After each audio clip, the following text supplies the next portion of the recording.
I'm teaching again today on living victoriously, and my title is, Which reality will you choose?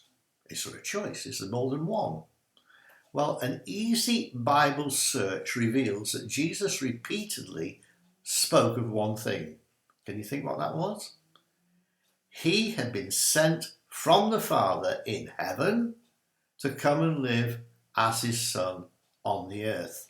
He made reference to this, I believe, 41 times. Here are just 4 of those references from John chapter 5. Verse 23. All men should honour the Son even as they honour the Father. He that honours not the Son honours not the Father which sent him. Verse 24. Verily I say to you, he that hears my word and believes on him that sent me has everlasting life, and shall not come into condemnation, but is passed from death into life. Verse 30. I can of my own self do nothing. As I hear, I judge, and my judgment is just, because I seek not my own will, but the will of the Father who sent me. And then verse 37. And the Father himself which has sent me has borne witness of me. You have neither heard his voice at any time, nor seen his shape. Now there's just 4 of the 41 references. You can have fun finding the other 37.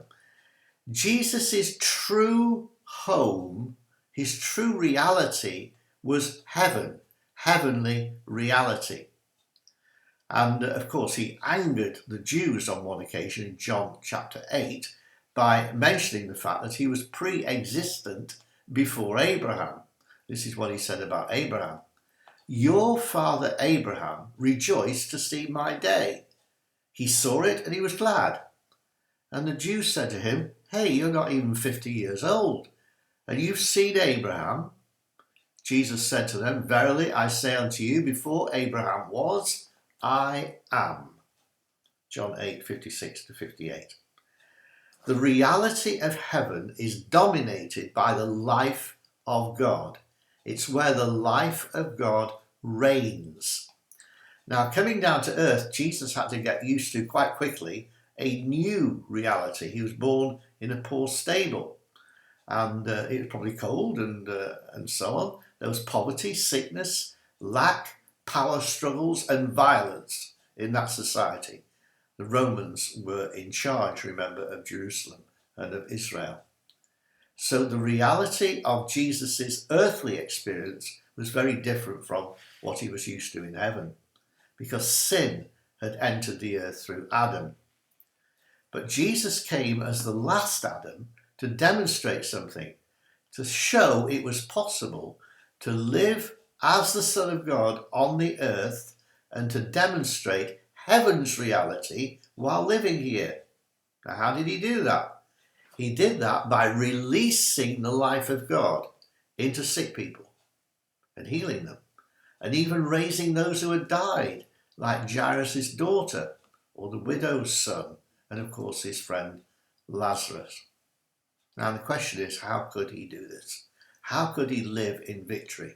Was it because he was unique?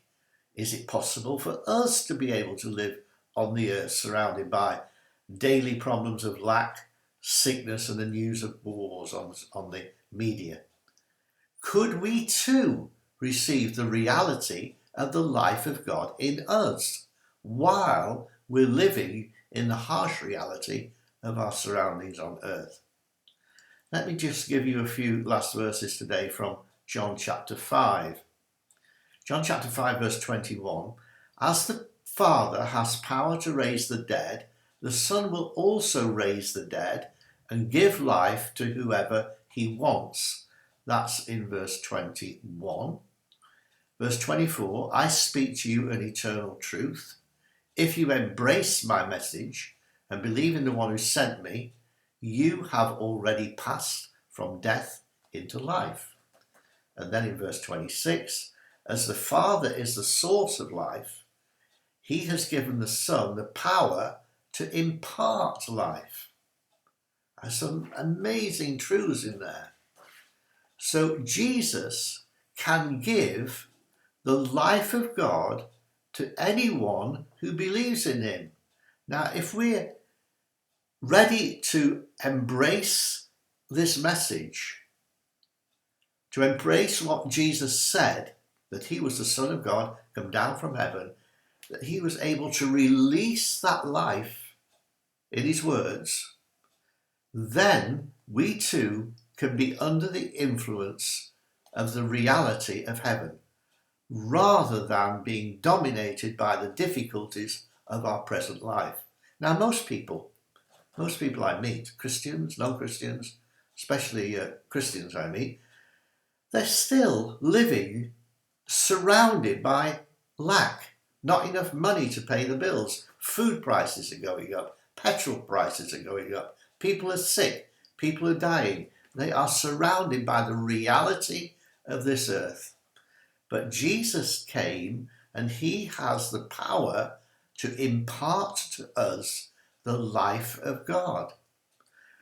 If we believe this message, I'll be showing you in the next videos how we can receive that life of God, then we too can demonstrate to other people living around us and knowing us how it is to live differently. Is there an alternative? Yes, there is.